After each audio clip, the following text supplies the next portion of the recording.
Hi friends, லேஅவுட்டில் மட்டும் ஒரு topic நான் சொல்கிறேன்னு சொல்லியிருந்தேன். ஸோ அது என்னன்னு இப்போ பார்க்கலாம். ஸோ என்ன பண்ணுறேன்னா, ஃபஸ்ட்டு நான் ஒரு பிளான் எடுத்துக்கிறேன். ஸோ பிளான் எடுத்ததுக்கப்புறம் இந்த பிளானை நம்மளுக்கு ஏற்ற மாதிரி லேஅவுட்டை கஸ்டமைஸ் பண்ணிவிட்டு நம்மளுக்கு ஏற்ற மாதிரி ஷீட்டு டிசைன் பண்ணிட்டு அதில் நம்ம பிளாட் பண்ண போகிறோம்.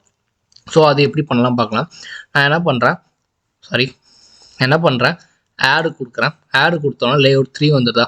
ஸோ லேஅவுட் 3 கொடுத்ததுக்கப்புறம் இந்த மாதிரி வரும். இதை நான் டெலிட் பண்ணிக்கிறேன். ஸோ அதுக்கப்புறம் என்ன பண்ணுறேன், இந்த லேஅவுட் 3 ரைட் கிளிக் பண்ணி பேஜ் செட்டப் மேனேஜர் கொடுக்குறேன். கொடுத்ததுக்கப்புறம் லேஅவுட் 3 வரும். So modify.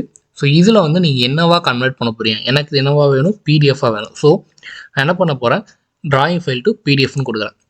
கொடுத்ததுக்கப்புறம் நான் என்ன பண்ணுறேன், இந்த ப்ராப்பர்ட்டிஸ் இருக்குல்ல, இந்த ப்ராப்பர்ட்டிஸ் கிளிக் பண்ணி இங்கே கஸ்டம் ப்ராப்பர்ட்டின்னு இருக்கும், கஸ்டமைஸ் பேப்பர் போயிட்டு நான் ஆடு கொடுக்குறேன். ஸோ ஆடு கொடுத்தோன்னே இது ஸ்டார்ட் ஃப்ரம் ஸ்க்ராட்ச்னா நம்ம புதுசாக நீங்கள் க்ரியேட் பண்ண போகிறீங்கன்னு அர்த்தம். யூஸ் எக்ஸிட்டிங்னா நம்ம ஆல்ரெடி க்ரியேட் பண்ணால் நீங்கள் யூஸ் பண்ண போகிறேன். நான் புதுசாக தான் க்ரியேட் பண்ண போகிறேன். ஸ்டார்ட் ஃப்ரம் ஸ்க்ராட்ச் கொடுத்துட்டு நெக்ஸ்ட் கொடுக்குறேன். So paper with A4 size 210 297 இது மில்லிமீட்டர். சரிங்களா, 210 297 மில்லிமீட்டர். ஸோ நான் என்ன பண்ணுறேன், கொடுத்துட்டு நெக்ஸ்ட் கொடுக்குறேன். இது என்னென்னா, இப்போ நம்ம பேப்பரோட 4 கார்னர்ஸ் இருக்கலாம். ஸோ 1 2 3 4 இருக்கலாம். இந்த 4 சைடில் எனக்கு எவ்வளோ offset like setback மாதிரி இமேஜின் பண்ணிக்கோங்க. ஸோ எவ்வளோ தள்ளி இருக்கணும். ஸோ எனக்கு எல்லாமே 15 நான் கொடுத்துக்கிறேன்.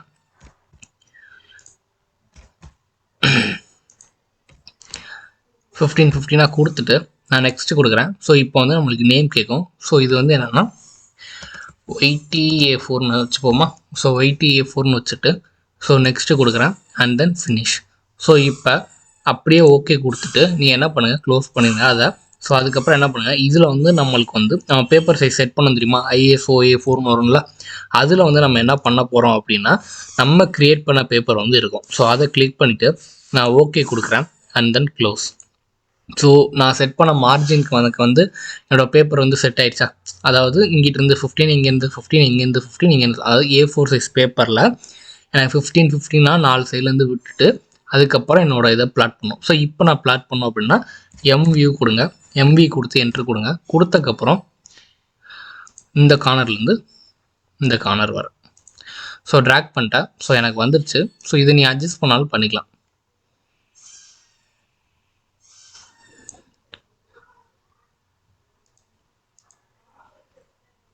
ஸோ அட்ஜஸ்ட் பண்ணிவிட்டு நான் என்ன பண்ணுறேன், இதை டபுள் கிளிக் பண்ணேன்னா உள்ளே போயிடும். ஸோ லைக் நம்ம மாடல் ஸ்பேஸ் மாதிரி ஆயிடும். ஸோ இப்போ நான் என்ன பண்ணுறேன் அப்படின்னா Z என்டர் கொடுத்துட்டு நான் என்ன பண்ணுறேன், இதை மட்டும் நான் ஜூம் பண்ணி எடுத்துக்கிறேன். ஸோ இப்படி வந்துச்சா. இப்போ நான் எப்பயும் போல் பிளாட் போயிட்டு ஸோ இங்கே எல்லாமே செட் ஆகிடுச்சோ. நான் முதலே செட் பண்ணிட்டேன். ஸோ ப்ரிவ்யூ பார்க்குறேன். ஸோ ப்ரிவ்யூவில் பக்காவாக இருக்குது. ஸோ இதுக்கப்புறம் உங்களுக்கு இது வேணும்னா பிடிஎஃபாக நீங்கள் சேவ் பண்ணிக்கலாம். ஸோ ஓகே கொடுத்தீங்கன்னா உங்களுக்கு லொக்கேஷன் கேட்கும். ஸோ எங்கே சேவ் பண்ணணுமோ நீங்கள் அங்கே சேவ் பண்ணிக்கலாம். ஸோ இந்த வீடியோ பிடிச்சினா மறக்காமல் லைக் பண்ணுங்கள், ஷேர் பண்ணுங்கள், சப்ஸ்கிரைப் பண்ணுங்கள். அடுத்த நாள் இந்த AutoCAD 3D பார்க்கலாம். ஸோ 3D பார்த்ததுக்கப்புறம் நம்ம அடுத்தடுத்த சாஃப்ட்வேர் போகலாம். தேங்க்யூ ஆல், தேங்க்ஸ் ஃபார் வாட்சிங்.